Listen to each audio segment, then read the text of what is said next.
Picture this, the most exciting two-way player in baseball history is sprinting at full speed towards second base, his team is rolling, the crowd is electric, and the momentum is completely on the Dodgers' side. And then in a single shocking moment, a Marlins infielder does something so far outside the boundaries of this game that an entire stadium falls into complete silence.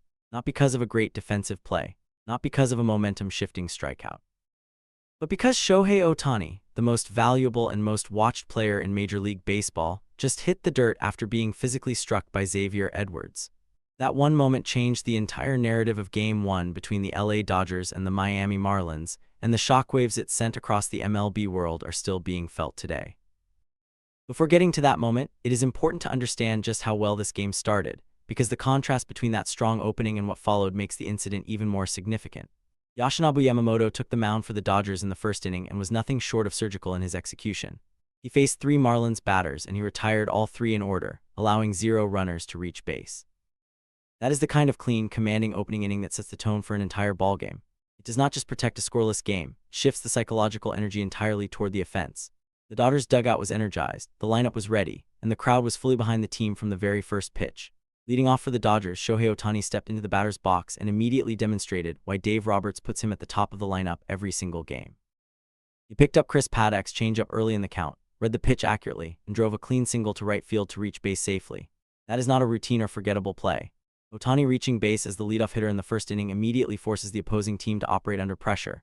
Paddock had to reconsider his pitch sequencing, the Marlins' defense had to shift and reposition, and the psychological weight on the entire Miami side increased the moment Ohtani's foot touched first base. This is the kind of baseball content Baseball Daily covers every single day, and right now we are on our way to 500 subscribers. If this video is giving you real value, please subscribe, hit the like button, drop a comment, and share this video with someone who loves baseball. Every single subscriber genuinely helps this channel grow and keeps this content coming to you consistently. Right behind Ohtani in the lineup, Freddie Freeman kept the offensive attack alive with a well-placed hit to center field. It was not a ball that was crushed off the bat, but it was precisely timed, accurately directed, and executed with the kind of professional composure that defines Freeman as a hitter. His hit pushed Ohtani further around the bases. The Dodgers had runners in scoring position, and the pressure on the Marlins was building with every pitch. The inning had genuine momentum. The crowd was loud. The Dodgers were exactly where they wanted to be. And then without warning, everything came to a sudden and disturbing stop. As Ohtani broke hard towards second base at full sprint, trying to maximize the scoring opportunity for his team, Marlins second baseman Xavier Edwards moved directly and deliberately into his path. What happened next was not a standard competitive baseball play. Edwards was not positioned to receive a throw from the outfield. He was not in the process of attempting a legal tag on the base runner. There was no baseball reason for his movement, none that falls within the rules of the game. Instead, Xavier Edwards used his hand to physically strike Ohtani, causing him to lose his balance entirely and fall hard to the ground in visible pain. Read that again, a fielder used direct, deliberate hand contact against a base runner who was doing nothing more than running the bases aggressively. That is not competitive hardness. That is not baseball toughness. That is a clear and unambiguous rule violation that carried a serious and real risk of injury to one of the sport's most important players. The stadium went silent almost instantly. Fans watching live at the ballpark were stunned. Viewers watching at home couldn't believe what they had just seen on their screens. The Dodgers' medical staff responded immediately, rushing onto the field to evaluate Ohtani's condition. After a thorough examination, it was determined that Ohtani was fortunately not seriously injured and was cleared to continue playing in the game. That was a moment of enormous relief, but it was not a moment of reduced accountability. The absence of a serious injury was fortunate. It was not justification for what Edwards did, and it did not lower the seriousness of the act itself. What Xavier Edwards did went far beyond any legal, competitive, or acceptable baseball play, and the reaction from the sport made that crystal clear within hours. Manager Dave Roberts spoke publicly and did not hold back a single word. In his formal statement following the game, Roberts said directly, "Xavier Edwards' action is unacceptable in a game like MLB. We all know that sports are not only about competition but also about showing mutual respect." He then added, "I call on MLB to investigate this matter to ensure fairness and respect in the league." Those were not emotional words spoken in the heat of the moment. Those were a structured, deliberate, and formal demand for accountability from the league office, made by a manager who understood exactly what had just happened to his player and what the appropriate response needed to be from the sport's governing body. The reaction from the broader baseball world matched and in some cases exceeded the intensity of Roberts' statement. Alex Rodriguez, speaking on national television, was direct in his assessment. This action not only damages the image of the league but also shows disrespect toward a colleague. MLB must intervene strongly to stop this kind of behavior. Analysts, former players, and commentators across every major sports platform reached a near-unanimous conclusion in the hours and days that followed. this was not accidental contact. The deliberate movement, the specific positioning, and the use of the hand all pointed toward intentional action against a base runner. When that level of agreement exists across the sport's most experienced voices, the conclusion carries significant weight that the league cannot ignore. MLB responded by handing Xavier Edwards a 2-game suspension and simultaneously opened a deeper formal investigation into the full circumstances of the incident. The league made clear in its statement that if further intentional elements were confirmed through the investigation, additional consequences beyond the initial suspension could follow.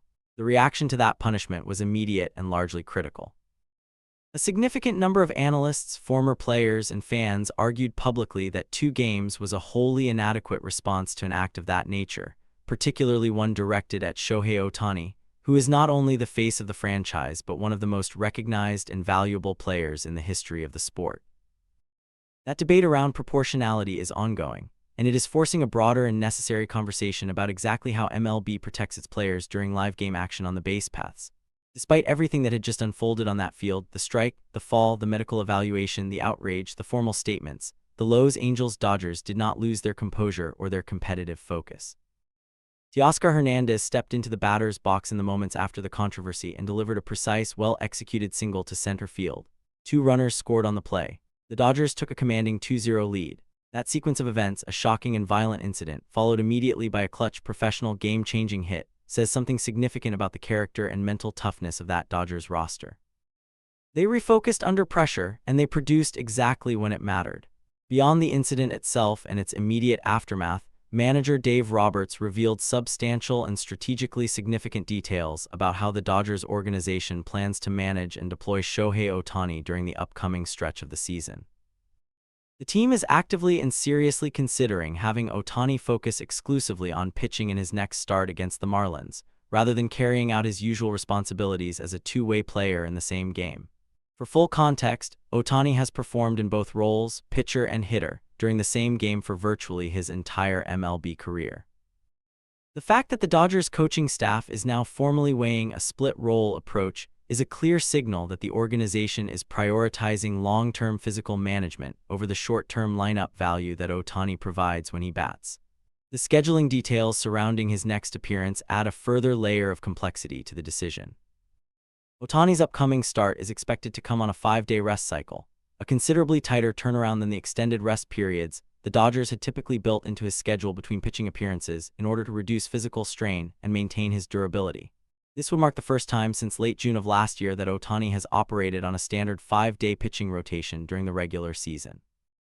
That context makes this not just a scheduling change, it is a genuine and meaningful test of his recovery capacity and physical endurance at this stage of the season. Roberts was direct and transparent about the reasoning behind every decision. The most important factor in every decision involving Ohtani is not the immediate effect in one game, but its impact on the following stretch of games.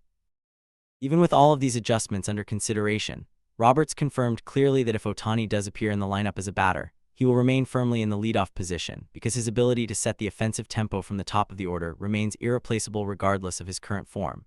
The blueprint for what a pitching-focused Ohtani actually looks like on the field already exists, and it is impressive by any measure. In his most recent start against the New York Mets, Ohtani did not take on any hitting duties for the first time in approximately 5 years. The decision to use him purely as a pitcher in that game produced results that were difficult to argue with.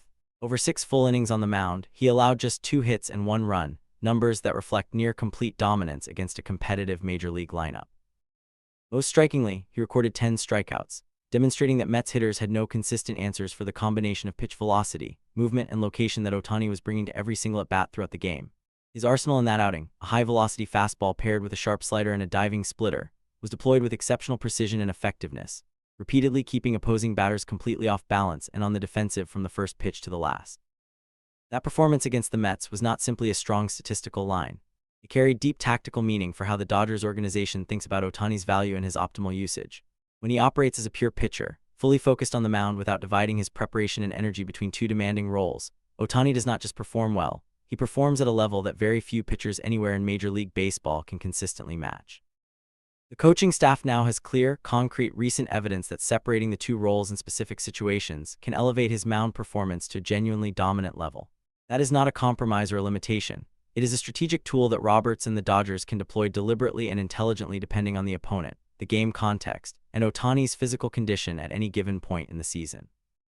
The Edwards-Ohtani incident, the formal 2-game suspension, Dave Roberts' public demand for investigation, and the evolving strategic conversation around Ohtani's role in the Dodgers lineup are all connected to the same set of fundamental questions that now face Major League Baseball. How does the league protect its most important players during live game action? How does one of baseball's most dominant franchises manage the most unique talent the sport has ever seen? And what does the right balance between pitching and hitting look like for Shohei Ohtani as the season intensifies? The answers emerging from this series between the Dodgers and Marlins will matter, not just for these two franchises, but for the direction and standards of the entire sport going forward. If you enjoy real baseball content and breakdowns like this, you'll like what's coming next on Baseball Daily. We are pushing hard toward 500 subscribers, and we want you to be part of that milestone. Subscribe right now, hit the like button, and share this video with someone who follows baseball seriously. Drop a comment below and tell us, do you think Xavier Edwards deserved more than just 2 games for what he did to Ohtani? And beyond that, do you think the Dodgers made the right call keeping Ohtani off the hitting roster to preserve him as a pure pitcher? This debate is just getting started, and Baseball Daily will be here for every development.